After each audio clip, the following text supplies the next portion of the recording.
परम संत अमर प्रकाश जी के सानिध्य में मनाया जा रहा है। बहुत ज्यादा समय नहीं, 4 जनवरी सन 2023 को महाराज जी ने सरियाना धाम की नींव रखी थी। अमर प्रकाश महाराज जी को इसकी जिम्मेवारी सौंपी गई और उन्होंने सच्ची लगन से 24 घंटे 365 दिन रात लेकर के इस धाम को बनाने में कोई कसर नहीं छोड़ी। जैसे एक पिता अपने लायक पुत्र को अपना व्यापार सौंपता है, अब भाई ये मेरा व्यापार आगे बढ़ाएगा, वैसे ही एक सतगुरु अपने शिष्य को अपनी जितनी धरोहर है वो सब कुछ उसके सुपुर्द करके चला जाता है। लेकिन जब भी छोड़ता है, जब भी सुपुर्द करता है, वो जब उसको विश्वास हो जाता है अब भाई ये इतने साल की हमारी कमाई है और ये इसको संभाल करके रखेगा, चाहे वो बनभोरी धाम हो, चाहे आपका नगला धाम हो, चाहे जम्मू धाम हो, चाहे अब आपका अलवर धाम हो, और 5वां धाम ये सरियाना धाम, और 6ठा धाम आपका बालामाऊ में जिसकी नींव रखी जा चुकी है और बनने लग रहा। अगर संतों की कृपा नहीं होती तो कुछ नहीं होता, और जब संत की कृपा होती है तो जिसको वो गद्दी पे नाशीन करके जाते हैं वो संत का 10वां द्वार अपने आप ही खुल जाता है। अगर उनका 10वां द्वार नहीं खुलेगा तो ये इतनी सारी कृपा नहीं होती, इतनी सारी सासंगत नहीं होती। महाराज जी ने अमर प्रकाश जी से एक ही वचन मांगा था, भाई हमारे जाने के बाद हमारी साथ संगत से इतना प्रेम करना, इतना प्रेम करना कि हम भी याद आए और आप भी याद आओ। तो मुझे अच्छी तरह याद है जिस दिन महाराज जी को नामकरण हुआ 4 दिसंबर को, उसी दिन से महाराज जी की परीक्षा चालू हो गई थी।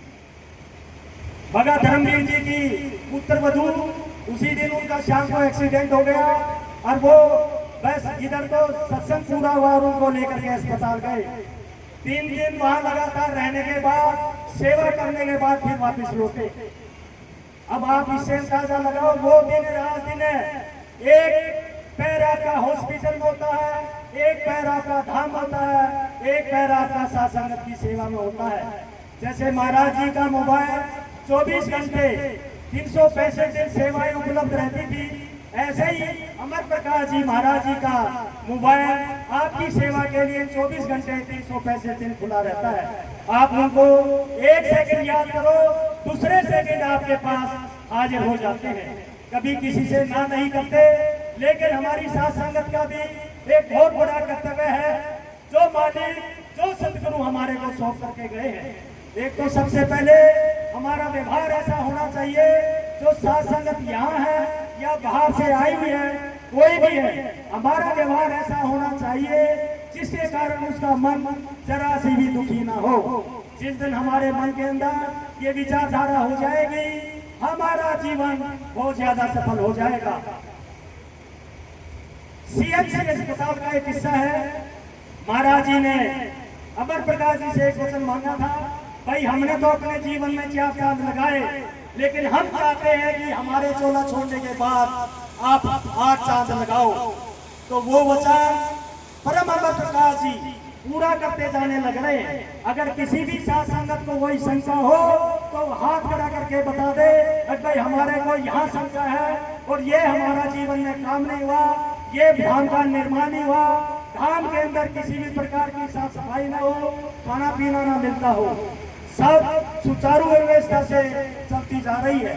लेकिन एक वचन जरूर है साथ संगत के लिए, और वह पूरी साथ संगत के सामने जो मैं प्रत्यक्ष महाराज जी के सामने साक्षी हूँ, अगर कोई भी काम साथ संगत का होगा, अगर कोई भी काम साथ संगत का होगा तो परम संत अमर प्रकाश जी के माध्यम से होगा। डायरेक्ट आप कुछ नहीं कर सकते। प्रकाश उस मालिक तक पहुंचने के लिए, उनको प्रार्थना करने के लिए आपको अमर प्रकाश जी से प्रार्थना करनी पड़ेगी। आप मन में करें, बोल के करें, वैसे घर में रहकर करें, आपकी प्रार्थना मालिक तक जरूर पहुंच जाएगी। लेकिन इस चीज का जरूर ध्यान रहे कि माध्यम आपको परम संत अमर प्रकाश जी को ही बनाना पड़ेगा। उसके बाद जब से महाराज जी ने चोला छोड़ा है, तब से आज तक महाराज जी को मैंने विश्राम करते हुए नहीं देखा। कोई कहता है भाई 2 घंटे की नींद, 3 घंटे की नींद, हमारे को लगता है पता नहीं रात में कब सोते होंगे, सवेरे अगर नारा लगाओ तो जगते ही मिलते हैं। उनको अपने भक्तों की जो सतगुरु हमारे को महाराज जी के सुपुर्द करके सबकी चिंता उनको दिन रात लगी रहती है। वो सतगुरु से एक ही प्रार्थना करते हैं, हे गुरु महाराज, साथ संगत के ऊपर कोई भी विपदा, कोई कष्ट नहीं आए, मेरे को चाहे कितनी तकलीफ दे देना। धन्य गुरु प्रकाश तेरे सारा। ज्यादा समय न लेते हुए, समय का बहुत अभाव है, मैं संदीप बरवाड़ा जी से है, उनसे प्रार्थना करूंगा 2 सवाल अपने विचार रखें।